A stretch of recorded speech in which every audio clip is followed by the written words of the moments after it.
না, আমি এই ব্যাপারে খুব স্পষ্ট, প্রধানত ভারতীয় মিডিয়া, কিন্তু এর বাইরেও অনেক মিডিয়াতে কিন্তু এই ভারতীয়দেরকে যে ভারতীয় মিডিয়ার যে বক্তব্য সেটাকে ধরে কিন্তু আবার অনেকে অন্যান্য মিডিয়া তো সেটা প্রচার করেছে।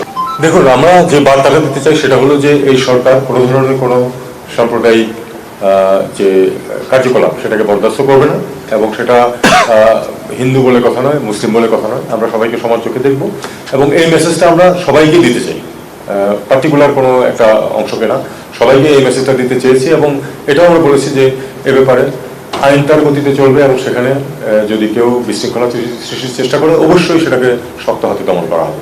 এই মেসেজটা সবার কাছে গেছে। এখন আপনি যেটা বলছেন যে পার্টিকুলার কাউকে, এটা আমরা যখন সরকারি পর্যায়ে যখন কোনো রিয়াকশন আমরা দেখি, আমরা সেটা প্রতিবাদ করি সরকারিভাবেই, সেটাই। আর বাকিটুকু আমরা ইন জেনারেল টার্মসে আজকে কথাবার্তা বলেছি। আমরা তো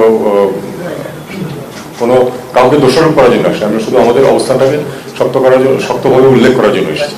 না, আজকের ব্রিফিং এ নিঃসন্দেহে ভারতকে নিয়ে আমি কিছু বলিনি ওইভাবে।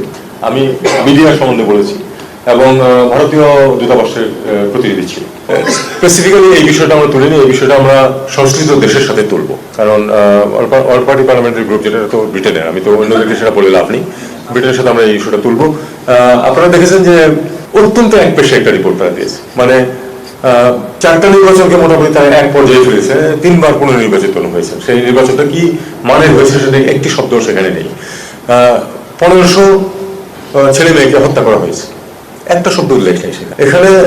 এবং সবচেয়ে বড় কথা, আমাদের দূতাবাসকে জানানো পর্যন্ত হয়নি যে তারা এই কাজটা করছে। একটা কথা এখানে প্রণিধানযোগ্য, সেটা হলো আমি যেটুকু খোঁজ দিয়ে দেখেছি সেটা হলো যে ওখানে পূর্ববর্তী যে দল ক্ষমতায় ছিল তাদের আসলে লোকজনের সংখ্যা বেশি, ইনক্লুডিং পার্লামেন্টের উপরেও তাদের ইনফ্লুয়েন্স একটু বেশি, এতে কোনো সন্দেহ নেই। মানে ইয়ার মধ্যে ওখানে যে কমিউনিটি আছে তার মধ্যেও আছে সব দলেরই, কিন্তু তাদের একটু শক্তি বেশি, কাজে তার সেটা ইনফ্লুয়েন্স করতে পেরেছে। প্লাস এটা ভুলে গেলে চলবে না যে এটা কিন্তু একটা গ্লোবাল ক্যাম্পেইন চলছে, গ্লোবাল সবাই যে পার্টিসিপেট করছে তা না, কিন্তু গ্লোবাল ক্যাম্পেইনটা চলছে কিন্তু একটা বিশেষ গোষ্ঠীর দ্বারা চেষ্টা করতেছে, সবখানে তারা হিট করার চেষ্টা করছে।